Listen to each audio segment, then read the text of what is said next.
This is your daily dose of all things royal. Welcome back, my gorgeous, good-looking friends. So yesterday, Harry pops up out of nowhere on the screen at a NATO military committee meeting. When I saw this yesterday, this solidified for me very much what I've been saying in this psychological warfare series that I did. In part 1 of this psychological warfare series I included specifically NATO's relationship with the royal family. I also included Mike Benz's explanation as to why we're starting to see this push for censorship. It's really all about the threat of populism. So they brought to bear this very powerful censorship apparatus, really starting in 2014, and it started with the military and the intelligence and the diplomatic corps. These same blob institutions created this architecture initially to stop Russian propaganda after Crimea in 2014. NATO developed this doctrine called From Tanks to Tweets, that NATO was no longer primarily about tank warfare. It was about controlling tweets, because tweets are how people get elected. And at the time, NATO was saying that the biggest threat to NATO was that people would vote their way out of NATO or would vote to not give funds for foreign wars. That was a bigger threat than Russian aggression. So what they did is they said anyone who supports Russia or is NATO critical or is against the foreign policy establishment at the domestic level is effectively operating, they're helping Russia. And so even if they're not doing Russian disinformation, we can still use our national security powers, our national interest powers, to get them censored because they are helping an adversary state. And once that apparatus was put in place, they began to apply it to everything, to COVID, to election disinformation, to climate disinformation. And it grew to be this very all-powerful tool until, as I mentioned, 2 years ago, the tide started to turn, both within the U.S. government through Congress and the U.S. private sector through new freedoms on Twitter and YouTube, and the rise of, on Twitter and Facebook, and even the rise of a somewhat robust YouTube alternative ecosystem like Rumble. So now they've escalated that, and they're putting pressure on countries like Brazil and regions like the EU. And all over 140 countries now, we have these counter-disinformation programs, which are purely designed to stop the rise of domestic populists who might challenge the foreign policy establishment. Knowing what we know about these two and the people that they chose to align themselves with, as well as support and fund, I think it's pretty safe to say that they are very much a part of this censorship machine. Power, control, and money is very difficult for these globalists to give up. And this is why we see this forever war happening with Ukraine. Not only is this stealing money from the middle class, but it is legitimately wealth redistribution, while people are dying unnecessarily. What the mainstream media is not telling you is that it's Russia who has several times wanted to sit down and come to a peace agreement, but it's Ukraine that is being resistant to it. So now when we go back to this Zoom call that Harry had with NATO, you start to understand the purpose of Invictus now and the role that it's playing in continuing with this forever war. The thing that I find so disgusting about what Invictus has turned into, at least from optics perspective, is Harry using these veterans and exploiting them for his profit, whether it be to support this foundation and bringing in sponsors like BlackRock, like Boeing, like those that are promoting and supporting this war, because at the end of the day, it's them that's going to be profiting. So why not exploit the wounded veterans who have given their life to service and now forever affected as a result of being in war?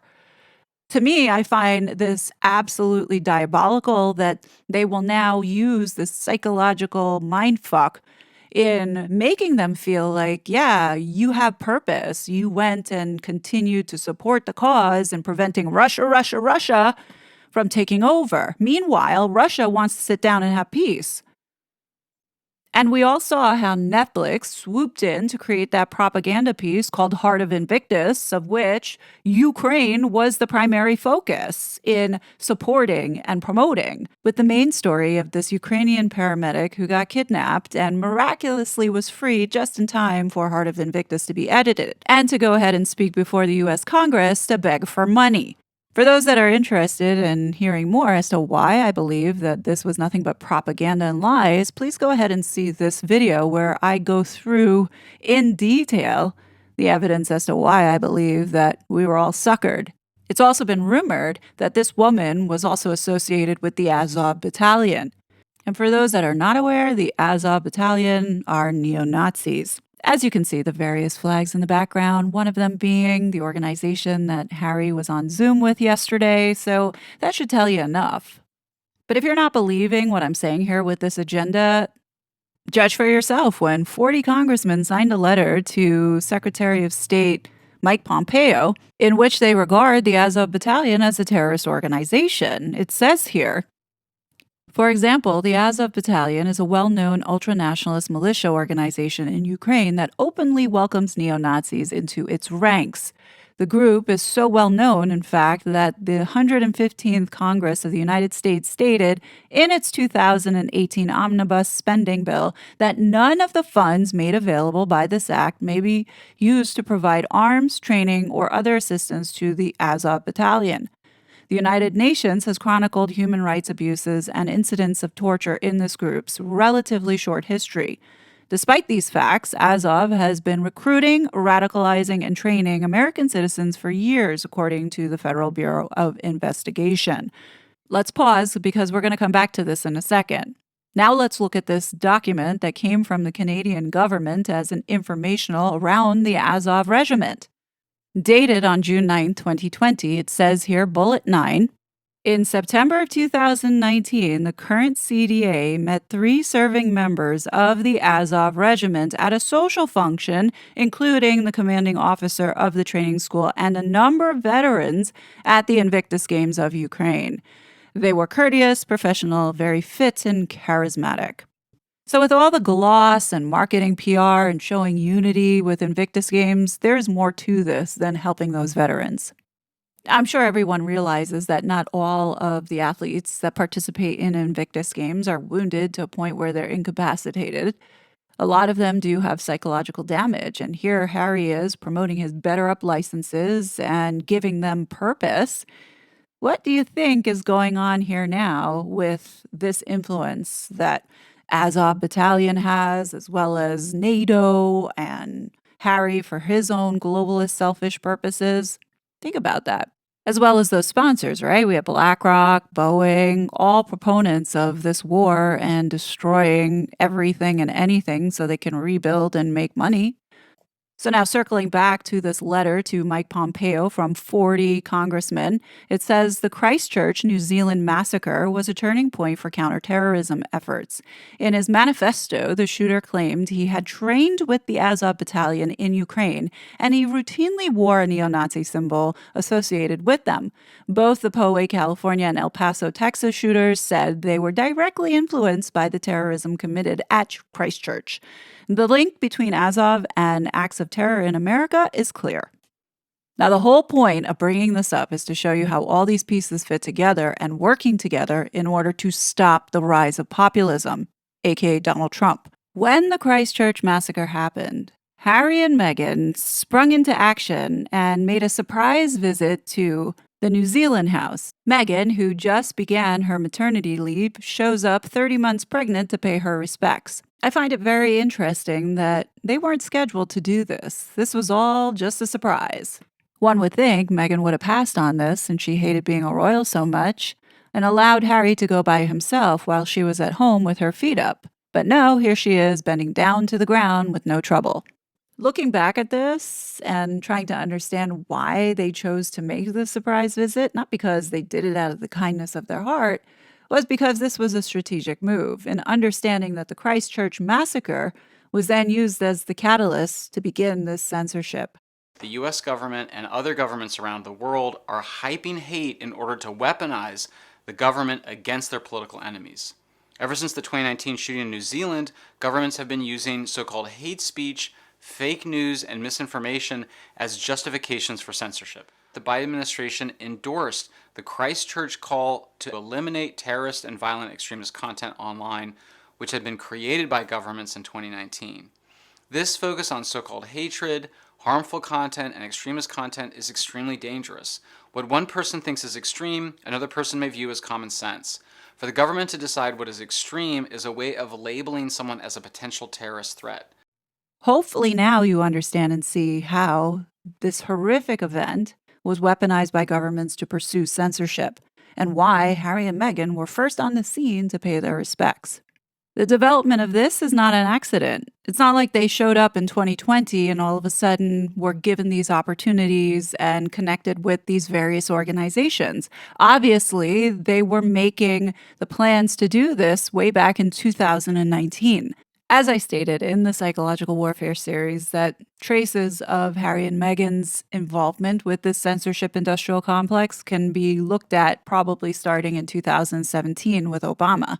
Keep in mind that Meghan and Harry's relationship with Boss Sentinel goes back as far as 2019. He didn't just show up in 2021 and all of a sudden decide to go look at the single-purpose hate accounts.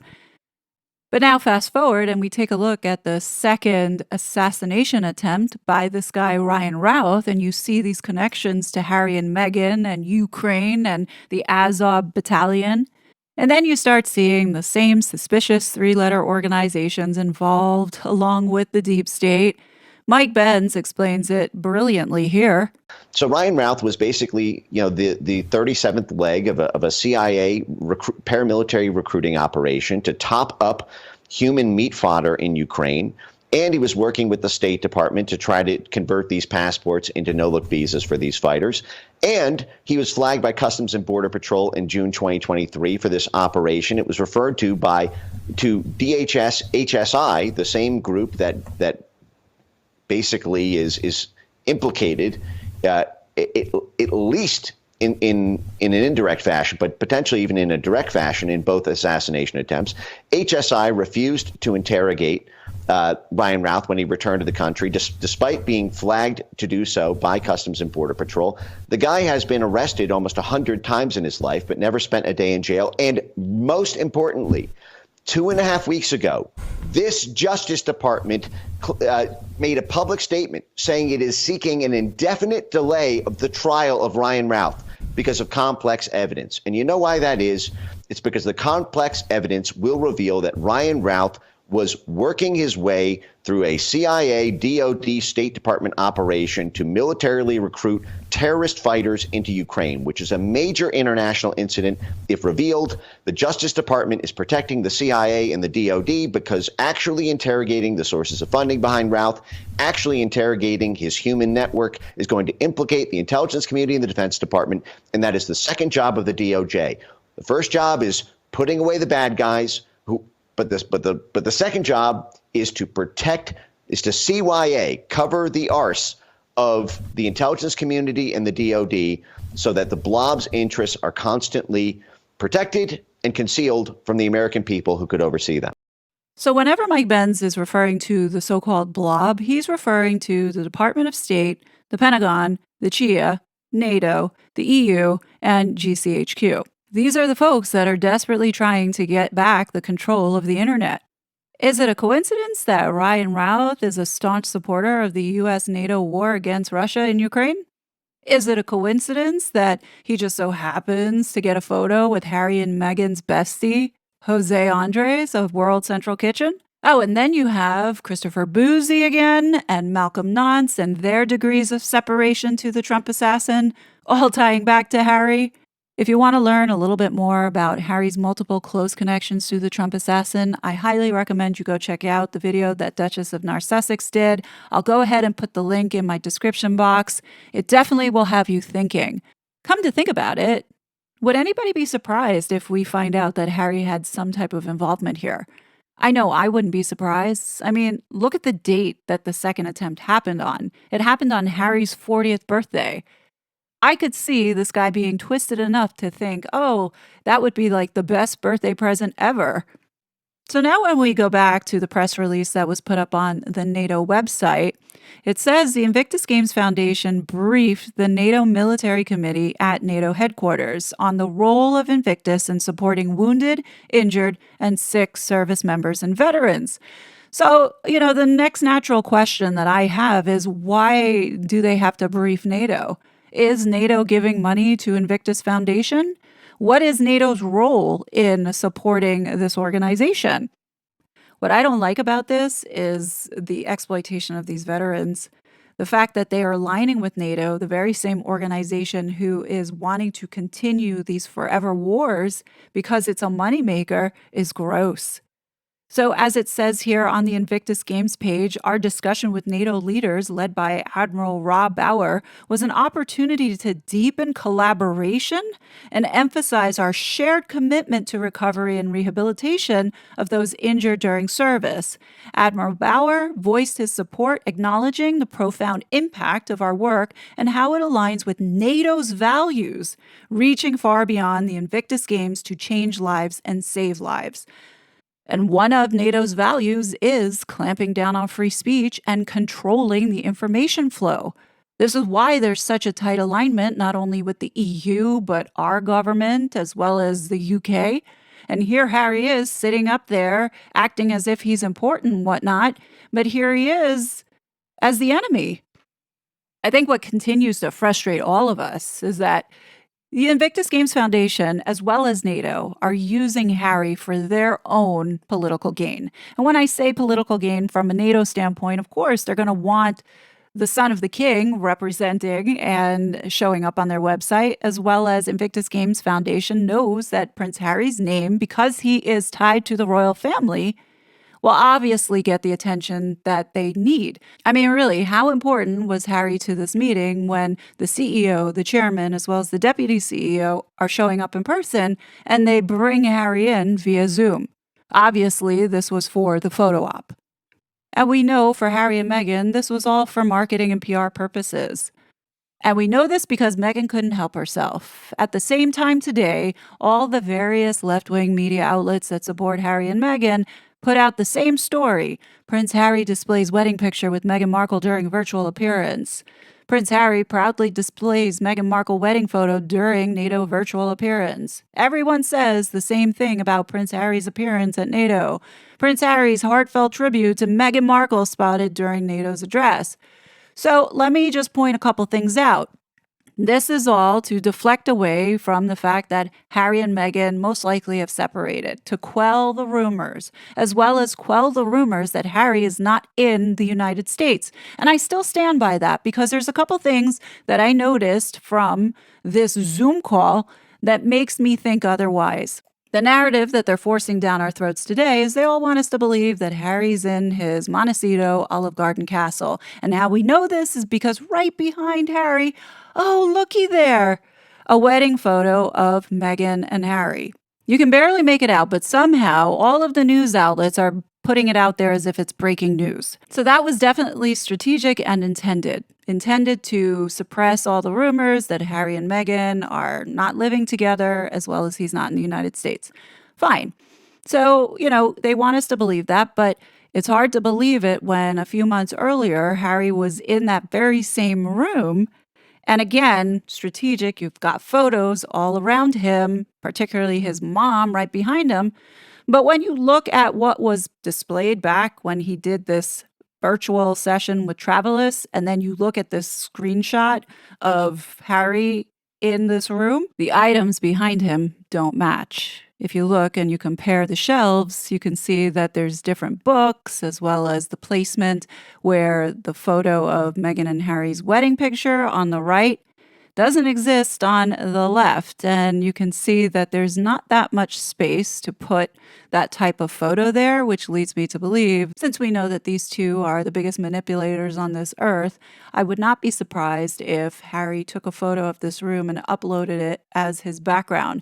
Because when you look at the actual dimensions of that photograph that's behind Harry, it doesn't actually really fit in with the shelf itself. Also, when you look at Harry, the outline around him seems to have a little bit of a glow. Now, I'm not really sure if that's because it was up on that screen or if that's a result of, when people do use different backgrounds, you see that little bit of glow. That's what gives me the indication that this possibly could be him in front of a green screen using a photo from his home.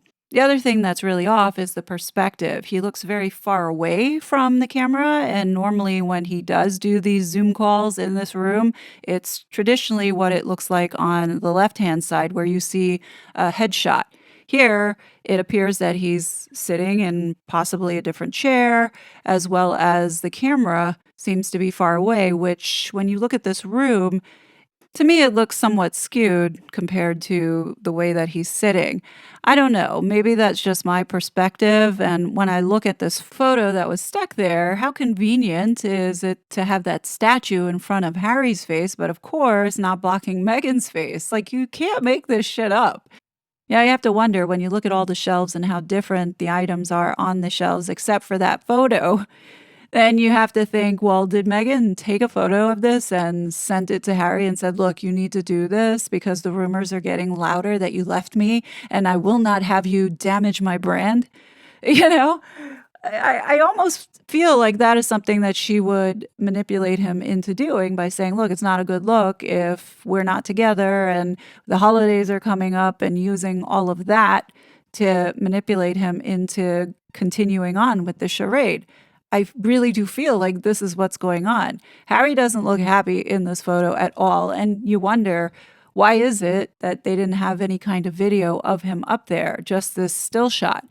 Now, me saying this probably tomorrow as a result of one of the minions watching is like, no, we need to get a video out there. So sure enough, expect to see some type of video dropped once people start speculating whether or not this is a green screen, but we'll just have to see. Now, it's my opinion, but I still don't think he's in the United States, because why did they make such a big deal to point out that Harry made this sweet nod to Meghan by having this photo in the background? Like, why is that breaking news? When people lie, they tend to give more details than needed, and to have many articles coming out that this was Harry's sweet nod from his Montecito Olive Garden castle gives every indication that they're trying to deflect away from maybe he's not in his Montecito Olive Garden castle. Either way, I don't believe or trust a thing that Harry has to say, especially when you're pairing it with NATO, our government, as well as the UN, the World Economic Forum, and the WHO. None of these people can be trusted. But what do you guys think is going on? Why do you think NATO is taking Harry seriously and actually putting him up on their website? Also, why is it that Invictus Games Foundation continues to use this fool as their mascot? Definitely want to know your thoughts below. And don't forget, if you are interested in looking at the connections of the Trump assassin, as well as understanding more about this psychological warfare that Harry and Meghan have unleashed onto unsuspecting people, definitely check out my psychological warfare series. It will help you understand a little bit more about the geopolitical position that NATO, our government, as well as the rest of this world that's trying to force us into this one world government. It's why these globalists are so desperate to clamp down and control free speech. If you like this video, please do not forget to hit that like button. It does help the kid out. But as always, I will be back with more content. But until then, please be safe, and I'll talk to you later. Bye! Such a fraud.